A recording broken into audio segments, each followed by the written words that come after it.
Mapuputrip lang sana ako dito mga bro na nakita ako nagagamba sa lamesa dito guys. At ito nga ipuputripin ko dito mga bro yung mga tangkay ng mga kabuti dito guys. Dahil sobrang sarap at maluto nga siya dito. Baka par nagising kasi ko na malauna na madaling araw dito mga bro eh. Hanap lang sana ako napuputripin sa lamesa dito guys. Tinanong ko kay nanay ko dito mga bro kung saan daw galing yung gamba dito guys. At sabi niya nga dito mga bro nakita niya nga daw dito mga bro sa mga atswiti na hinihimay niya kanina dito. Baka par papakawalan ko na nga lang siguro dito bukas yung gagamba na to guys. Dahil medyo madilim na din sa labas dito mga bro ayoko na nga lumabas dito guys. At gutom na ka ako dito mga bro at gusto ko nga kainin dito mga par itong ano nga ba tawag dito mga bro ito ata yung ano seaweed sa mga Korean dito mga bro nakita ko lang dito sa lamesa par kaya ano pa hinihintay natin dito mga par taste check wala talagang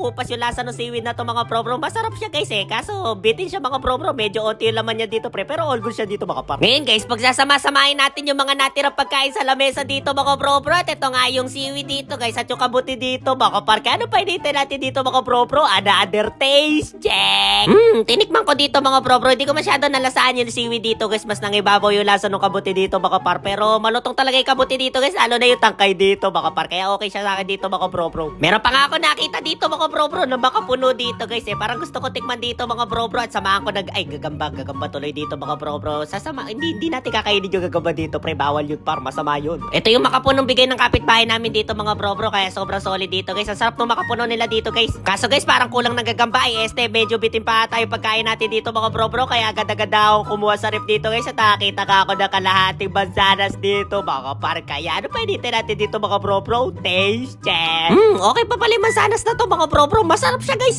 lasang mansanas pagkatapos nga nun guys bala ko na nga kainin yung gagamba yung nakuha ko dito mga bro na kimchi na natira dito sa ref guys tatlo binili ko na to mga bro hindi ko alam guys kung bakit isa na lang dito mga par napakalakas naman kumain ng nanay ko dito guys nimumukbang yung kimchi dito mga bro angang dito par wait lang pre ba't ba ayaw mabuksan par ayan nabuksan ko na nga dito mga bro kaya another taste check talagang maangang talaga to kimchi na to mga bro kaya ayoko nito guys ewan ko kung bakit tumatagal yung nanay ko sa pagkain nito pre pero kaya naman siguro tiisin par pantagal suya sa mga kinain natin kanina dito pre bago natin kainin yung gagamba so yun nga mga par bukas ko na nga lang papawalan yung gagamba dito mga bro at hindi ko na nga siya kinain hindi kinamay, hindi ko kinakamay gagaba dito mga bro man, ibulo niyan yung balayibo dito guys, mawawalan siya nakakain ng makaakyat dito mga bro sa mga pader dito guys, pagka nawala yung budol niya dito pare, kaya hindi ko siya kinamay. So yun nga mga par, bukas ko na nga lang papakawalan yung gagamba dito mga bro dahil medyo gabi na dito guys, kaya maraming salamat sa pagsama sa walang kwenta natin content ngayong araw dito mga par, yun lang, bye bye.